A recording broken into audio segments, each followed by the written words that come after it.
Pro Group Management, workers' comp that works for you. Welcome to Nevada Newsmakers. On the broadcast today, it's the State Treasurer of the great state of Nevada, Zach Conine, here for the whole show on an all-new Nevada Newsmakers. Retail's impact on Nevada's economy? Enormous. 8,600 businesses, large and small, employing 145,000 workers. And last fiscal year, retail paid tax on nearly $60 billion in sales. We're the Retail Association of Nevada. We support retail, we help it grow, and we mean business. RANNV.org. Pro Group Management offers workers' comp services to a growing number of industries. As businesses grow and change with the times, the need for a solid workers' comp program must be flexible and up to date. The evolving nature of regulations can make staying ahead of complex tasks challenging. But Pro Group Management simplifies the work so your industry can move forward and succeed.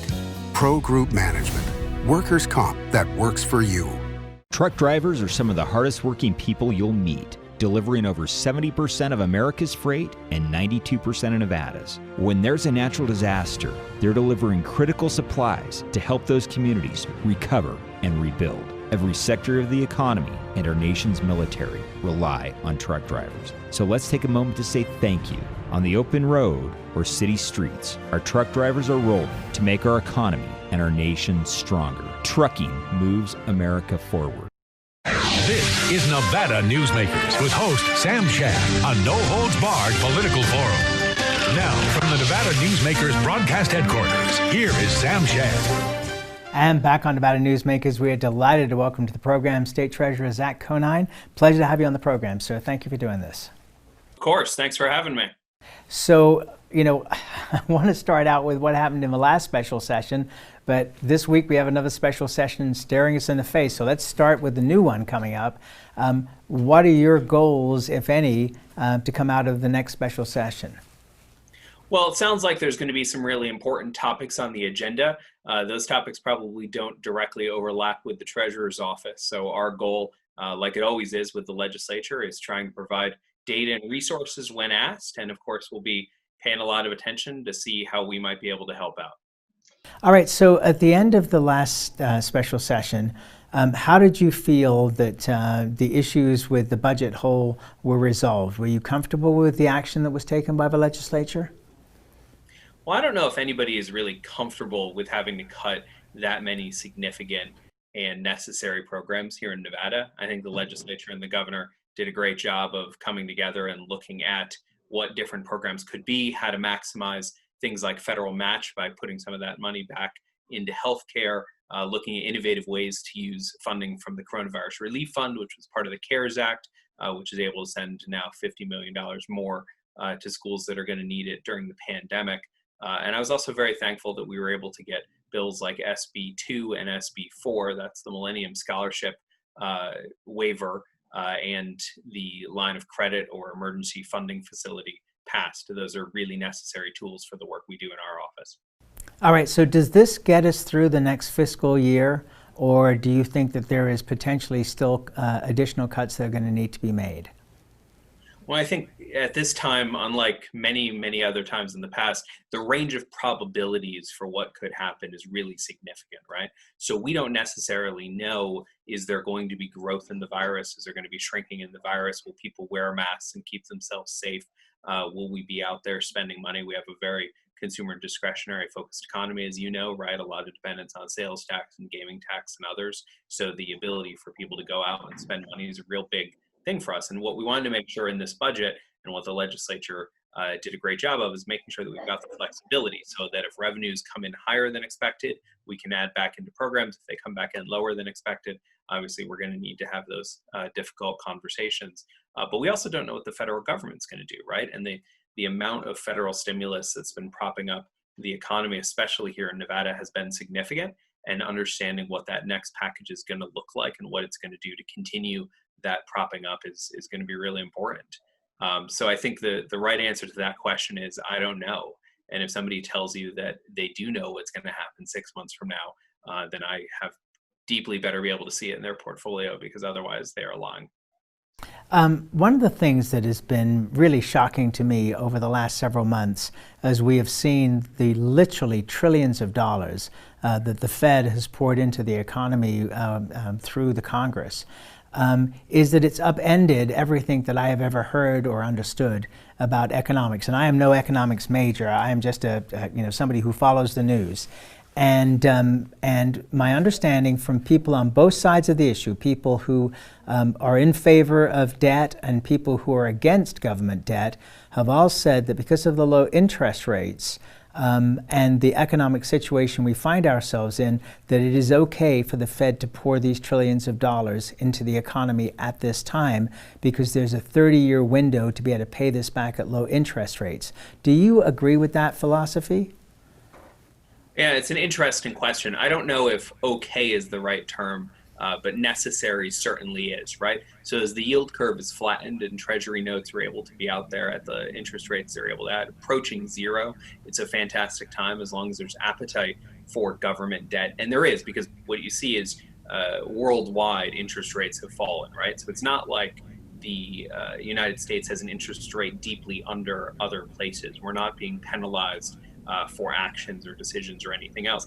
It's just the yield environment, right? It's the interest rate environment. So in that kind of environment, the ability to borrow money, which the federal government still has and sees no sign of stopping, and then use those funds to prop up the economy, is exactly what rational monetary policy is about, especially when you're looking at what happened during the Great Depression and the delta between that and now.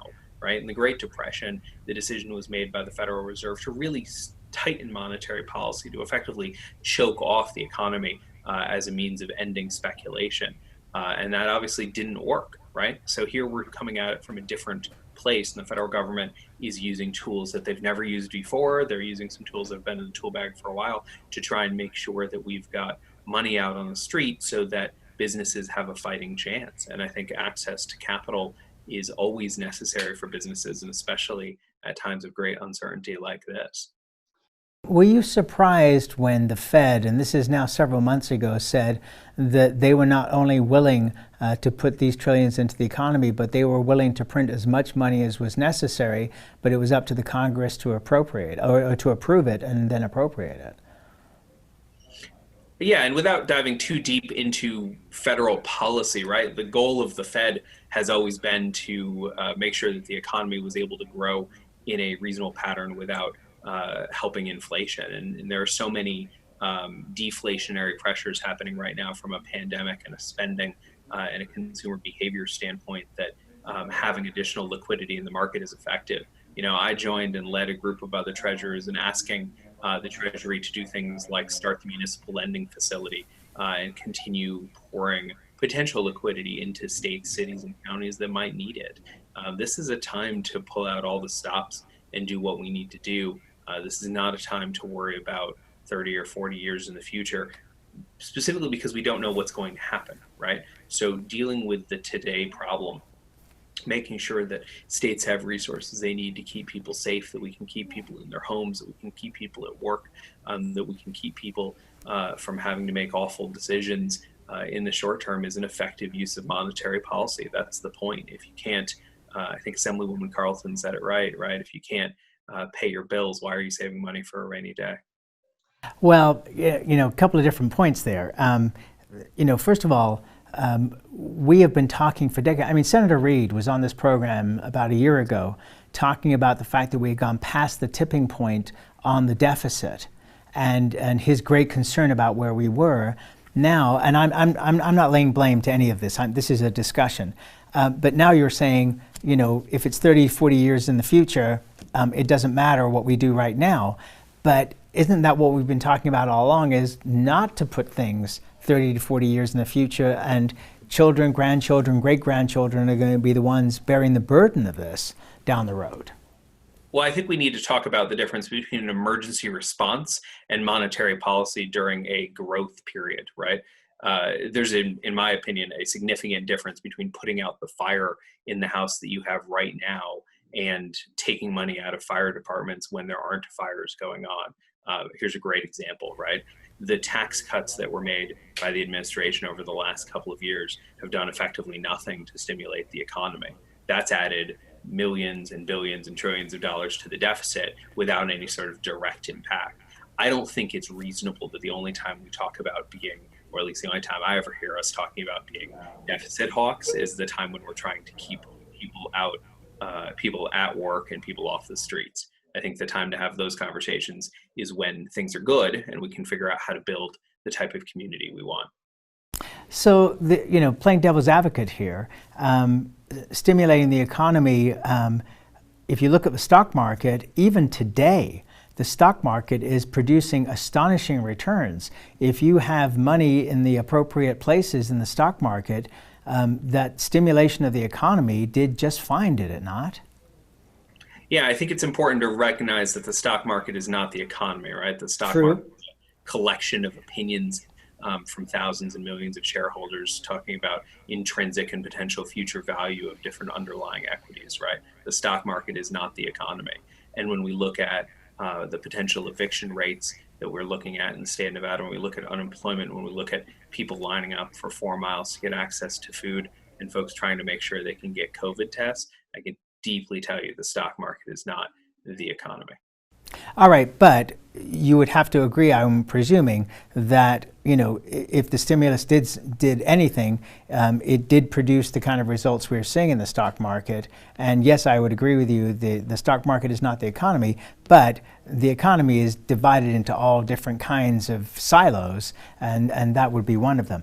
Let me just flip this around and play devil's advocate on the other side, which is the people who have lost the most, and not just now, but have lost ever since interest rates have been close to zero for years, are the senior citizens, people who saved their money over decades. That's what they were told: save your money for a rainy day, save your money for your old age. They've gotten killed and are continuing to get killed. Are we not going to see a giant problem with poverty, suicide, goodness knows what else, from the fact that seniors are getting no return on their money whatsoever at this point? Yeah, I think that we've obviously upended the historical asset allocations that you would see during someone's life, right? At the beginning, when someone has more time and is less risk adverse, you would see more equities, fewer bonds, right? And then towards the end of someone's life, you would see more bonds and fewer equities. But of course, bonds trading at what they're trading at now, you can't really get a return there. I think that's a problem. I think that's a long-term problem, but I think the time to talk about that, and maybe, this is the first time we've been on together, maybe we would have been having this conversation 2 years ago, and I would have felt differently about it. But the time to have those conversations about long-term interest rates and the ability of relatively risk adverse capital to generate a return, that's an exceptionally important conversation that you don't have when the house is on fire. Like, I'm happy to have it conceptually, but the thing we should be doing now is stimulating the economy using whatever tools we have at our discretion, so that we don't have 30% unemployment in a year and a half, so that we don't have millions or at least hundreds of thousands of Nevadans, millions of Americans losing their homes. I think the long-term equity and bond returns for investors will, as they usually do, come back to the mean.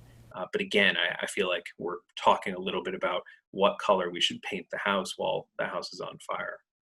All right, and I'm not going to disagree with you on that, and I'm also going to extend the invitation and say to you, you are welcome to come back anytime during your time in office or even after and continue these discussions. Let's take a break. We'll come back, many more topics with our state treasurer after this time out.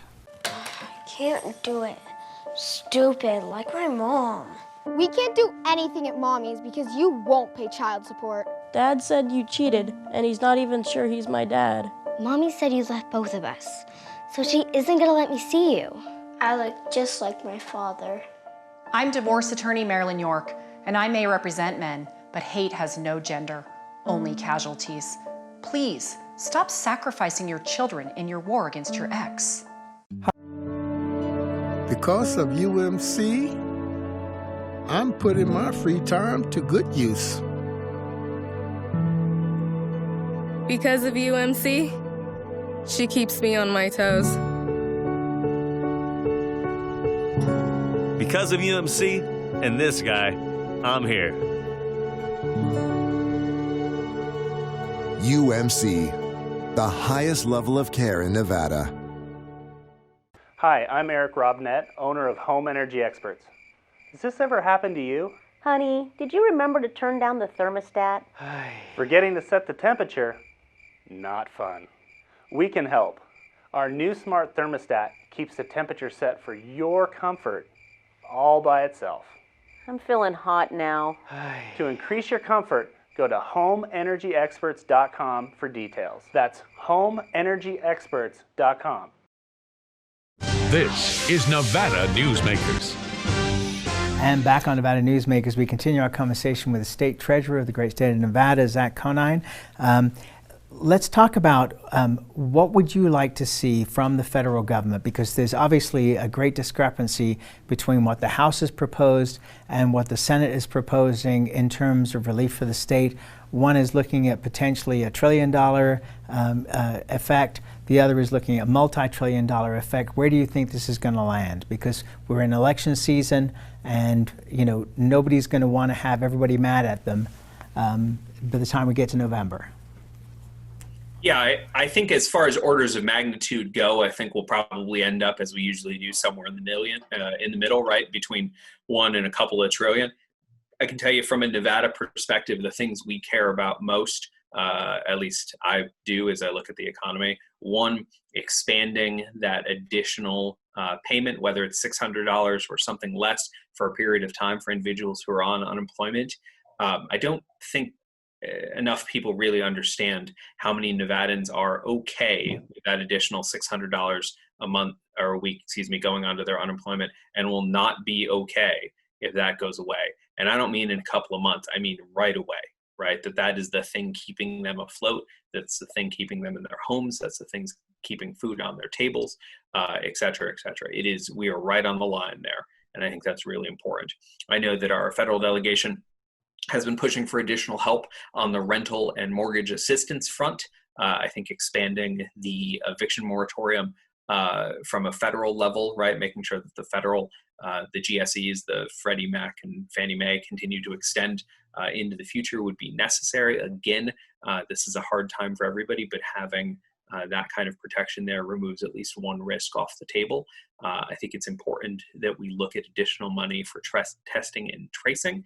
And then finally, I know there's a conversation about additional support for state and local governments, whether that looks like new money, which would obviously be our recommendation and preference, or flexibility on existing monies that came in through the last round of the CARES Act, that $836 million that the state got in to spend on response and recovery. If we were able to have some additional flexibility there, then of course there's budget holes that could be propped up with those dollars. So that's my shopping list. I'm sure there's a series of other ones like rural internet, making sure that we can increase the ability for telehealth providers to get into all of our communities, making sure that we can rebuild the spines of data connectivity within our urban cores, making sure that all students have access to the technology they need, et cetera, et cetera. This is one of those problems where literally every dollar is going to help, but we need a lot of dollars. Okay, so you brought up so many topics here. Let me just hit a couple of them. The $600 a week additional unemployment money from the federal government.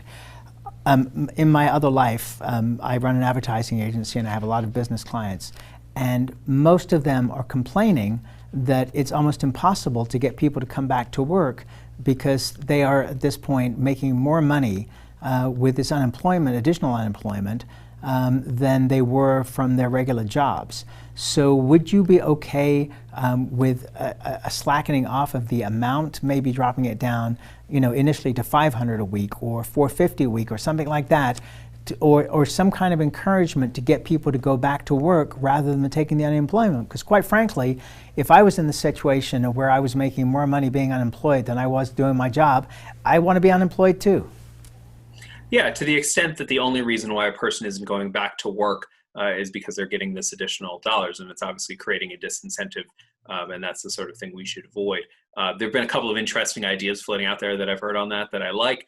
One is the idea of paying individuals more if they do go back to work, right? So giving them an additional stimulus on that side. So it's not just people who are out of work, but it's also people choosing to go back to work. To your point, kind of lowering that dollar amount over time. My only caution there is, of course, our unemployment insurance system here in the state of Nevada has been challenged, right, over the last couple of months. And the more flexibility or tiering that goes on just mechanically, the harder it's going to be to get that money out. So certainly we support a fixed dollar per person, which I don't think is the best from an economic policy standpoint, but probably the best from a mechanical get the money out the door policy. And I think that's something we're learning during the pandemic to some extent, right? That we can't let the perfect be the enemy of the good. If there's a program that will help a lot of people, we know that, like all government programs, there's going to be folks that fall into donut holes. There's going to be folks that aren't helped. There's going to be folks that are helped, arguably, quote unquote, too much. But that doesn't mean that we should hold off on the program until we get it perfect. I don't think we have time to get it perfect. We just want to make sure we get it good, and we continue making it better over time. There's okay, I got to cut you off for a second here. We'll be right back. More with the state treasurer after we make some money here to pay the bills. We'll be right back. Dimitri Prine here for Design Outdoor.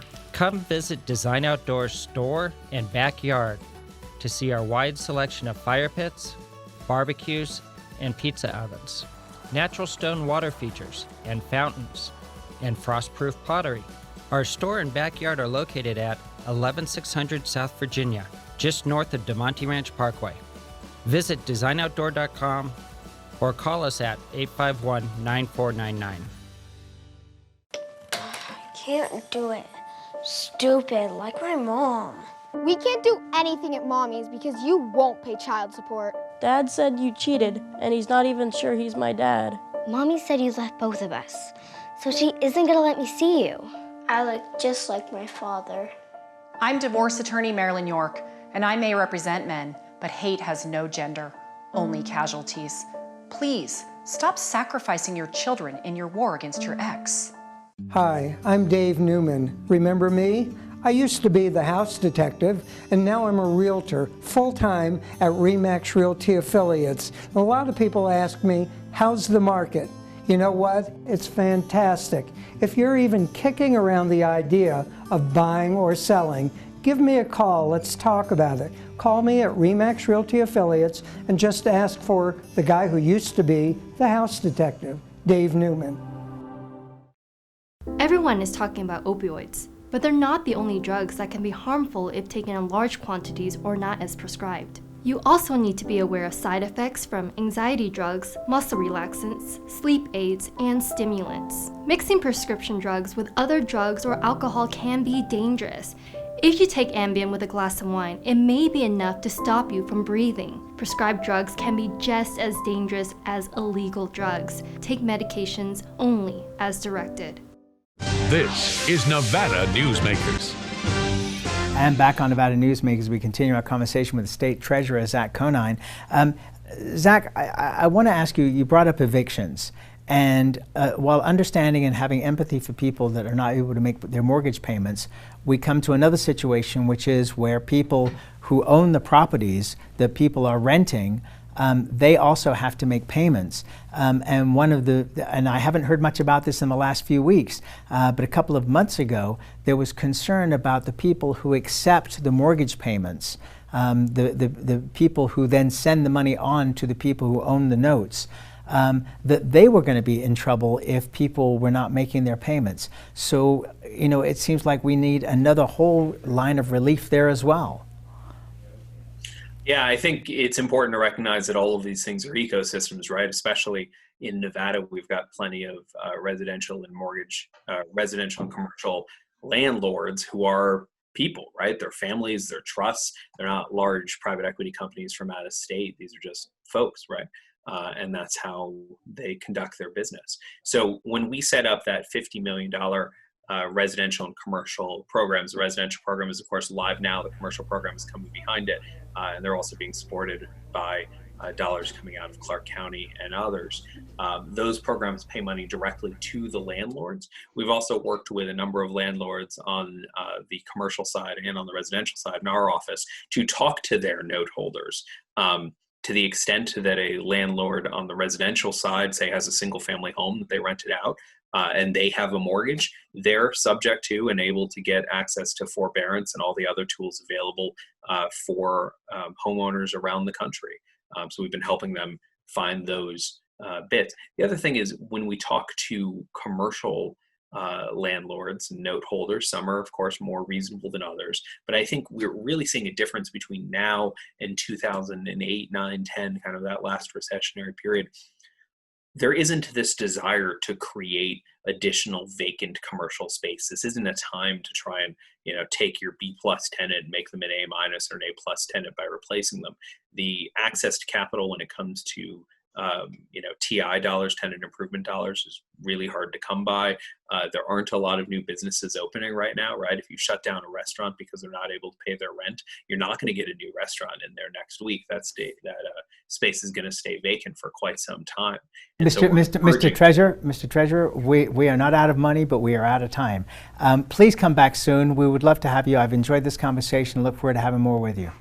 Absolutely. Thanks for having me. Sorry to talk your ear off, but we're always here. No. You did just fine. We just limited on time. Thank you, sir. And we'll be right back. A bird's eye captures its surroundings at different heights. At Brian Culpa Photography, we can make your imagination soar over buildings, parks, cityscapes, and beyond. Brian's images tell the story and get the job done. If you need a new perspective to tell your story, contact Brian today. Brian Culpa Photography. Experience the bird's eye view at brianculpaphotography.com. Hi, my name's Marilyn Miner, and I'm sure you'd agree that Nevada's a very special place to live. I was born here, and my husband and I have raised our family here. I feel it's a privilege to live and work in the Truckee Meadows. I especially enjoy helping my clients reach their real estate goals. Sometimes the smallest details provide the greatest satisfaction. I'd be complimented to talk to you about your next move. Call Marilyn Miner at Dixon Realty, 742-1280, or log on to marilynminer.com. As you know, Reno is booming. Toll's Development Company is helping it grow with insightful design and development, building community with every project, adding beauty, adding excitement, emphasizing our shared humanity. Reno is becoming bigger. Toll's Development is helping it become better, more livable, more enjoyable. To learn more, go to tollsdevelopment.com. tollsdevelopment.com. Pro Group Management specializes in providing industries with the necessary components to satisfy and exceed workers' comp requirements. Every business has unique needs and specific regulations. Pro Group Management stays ahead of the curve, providing up-to-date services to keep your industry in top form. Discover how we simplify your tasks, improve efficiency, and reduce expense to keep you moving in a positive direction. Pro Group Management. Workers' comp that works for you. You can now watch Nevada Newsmakers on YouTube. Just go to YouTube and search for Nevada Newsmakers and become a subscriber. We'll see you on the next broadcast. Thanks for watching and listening.